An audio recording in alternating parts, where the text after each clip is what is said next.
As many of you know, my mother went through the war in Trieste, Italy.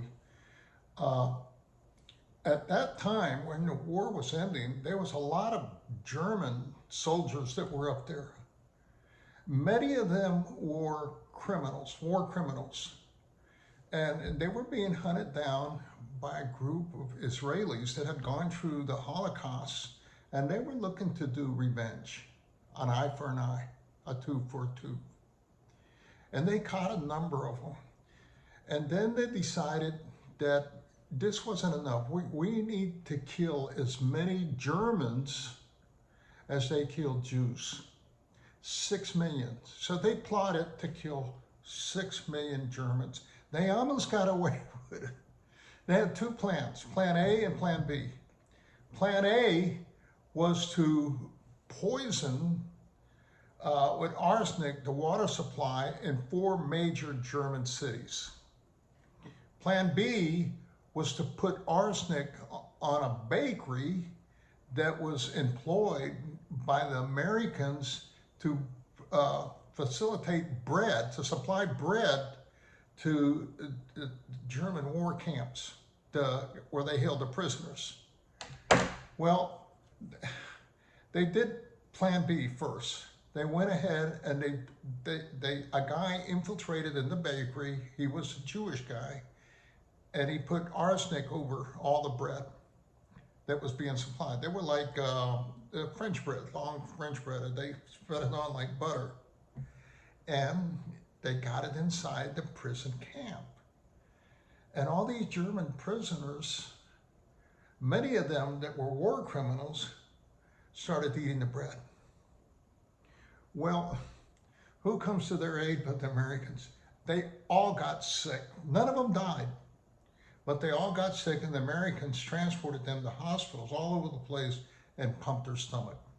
So now they're deciding on Plan B, and that is to poison the water supplies. But then they started having arguments that there was a lot of Germans, especially children and women, that did not participate in the Holocaust.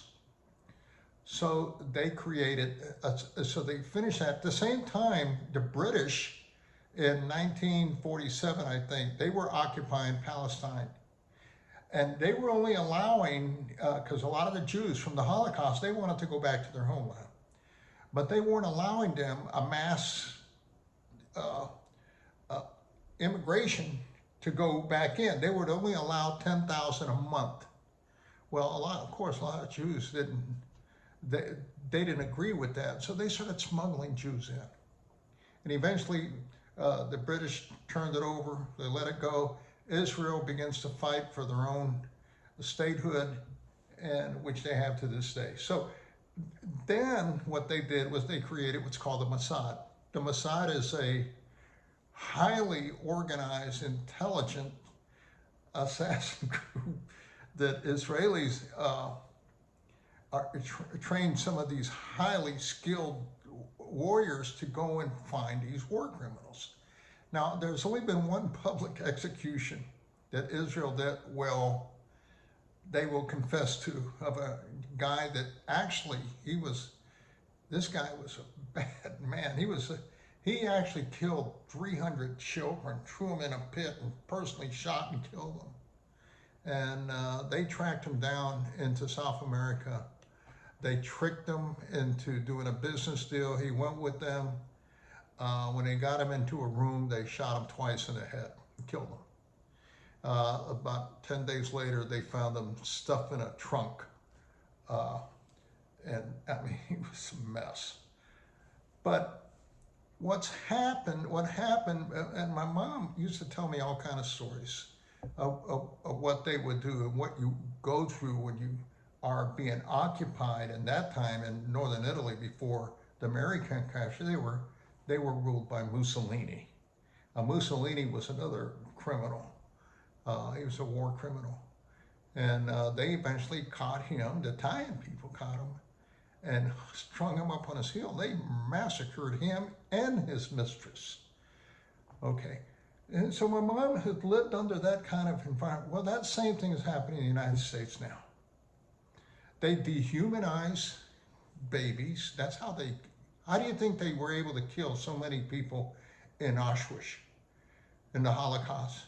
It's because they dehumanized the Jews. Well, the same thing they have done with babies. Instead of calling them babies, they call them fetus. But that's not all that's going on. We have this woke people and Muslims that are taking over so many important positions in our country. And unless people like the Mossad or others, they are starting the patriotic movement right now, begin to do something, you're going to find yourself under this same type of tyranny. Okay, and so I don't go along. I'll tell you what, I'm a part of the PGA. The PGA went woke, and I don't support that at all. The WNBA are led by, for the most part, lesbians, a lot of black lesbians, okay? And let me tell you something about lesbians. I first got acquainted with some lesbians in 1975. I was coming off of work. I was welding, okay?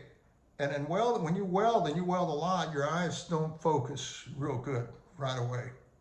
And it was just before I got saved. And so I remember I was leaving work and I was thirsty and it was hot and I wanted to stop at a bar and get me a beer. And I walked in this bar. It was one I'd never been in before. And I went in and it was dark. My eyes hadn't adjusted to it yet. I told the bartender to give me a beer. He gave me a beer. It was the only guy in there. And I walked into this big room and it was all lesbians. Let me tell you something. They are mean. And so all of a sudden I found myself in this room full of women and I started smiling. Next thing I know, they were raining fists at me. They started kicking me. I mean, the look in their face was just really nasty. And so I told them, I said, listen, hey, wait a minute. I was just coming in here to get a beer. I didn't know that you all were in here. I said, let me leave. You all can do your thing. But that was my first introduction to a bunch of hardcore lesbians. Well, these same lesbians are now, they run our public school system. They're in charge of the WNBA. They've got into our military. They're in the PGA. They teach children. They promote transgenders. They are evil to the core. Okay? And all this progressive woke ideology is as bad as can be. But you know, it has always been that way.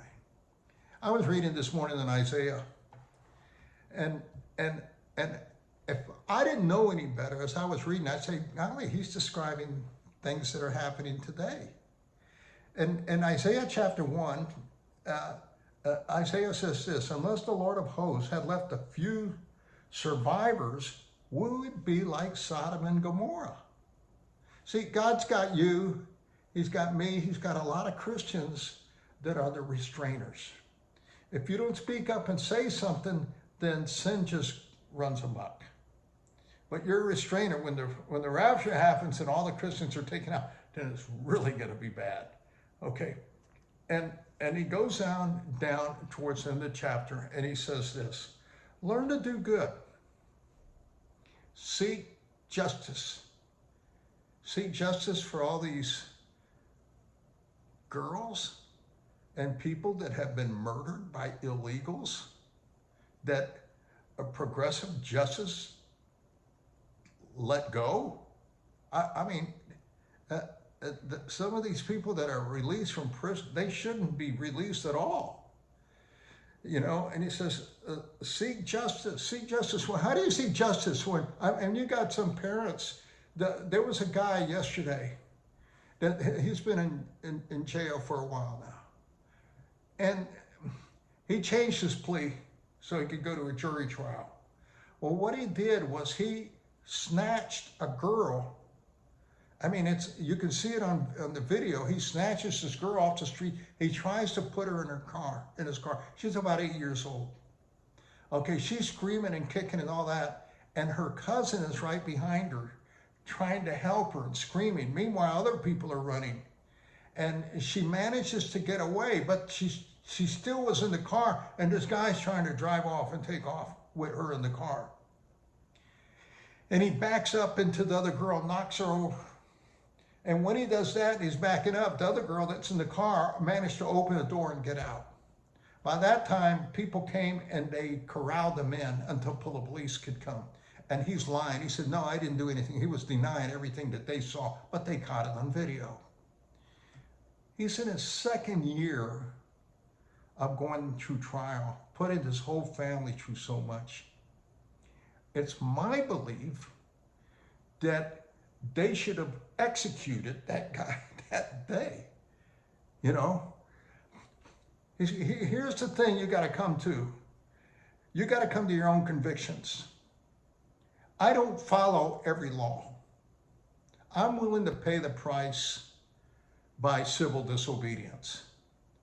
If a law I see is unjust, I don't follow that law. If I had a home and somebody was squatting in there because they were taking advantage about a law, they wouldn't last 5 minutes, because I'd go in there and drag them out anyway. Okay, so there's certain things that you have to decide in your heart. What are you willing to go to the mat for? And what are you not willing? And God is saying here, hey, look, seek justice, reprove the rootless. These are the squatters. These are the rapists. These are the ones that would kidnap. These are the illegals that come in here and take advantage of the generosity of a lot of Americans and corrupt politicians to steal from Americans what they had no right for, never did they earn for, neither did they die for. He says, defend the orphan, plead for the widow. Then God says this, come now, let us reason together, says the Lord. And that's when, and I want to stop there, that's when something I've learned over the years, and that's to speak reasonably to God. You know, when Adam and Eve sinned, what did God do? He began to ask them a series of questions. Where are you? Have you eaten from that tree that I told you not to eat from it? And he starts questioning. He wants to talk to them. He knew where they were. He knew what they were doing, but he wanted to have a reasonable conversation with them. And here he says, though your sins are like scarlet, they shall be white as snow. God is always looking to restore people. But he didn't just leave us here, you know, to just sit around. When you see that justice needs to be done, you need to be willing to put yourself out there. You need to be willing to make the right kind of vote, to protect the innocent. If you got a bunch of Muslims coming in this country that want to literally not assimilate, but take over, you need to kick them out. You need to get all these scoffers out of our universities and schools and all that. The only influence they have is negative. The Bible tells us that. He says, if you want to have peace and prosperity again, you need to remove the scoffers. There's no other solution. So I think about that a lot. I think about all that's going on in the WNBA and the PGA. I think about even Dallas Seminary, where I went to, and they are starting to slowly. Any human institution will do that if you get the wrong people in there. Okay, you need to pray for our leaders. This country's going down in a handbasket, quick. And unless the Lord, leaves some Christians behind, some that are willing to pay the price, we'd be like Sodom and Gomorrah. Trust me on that.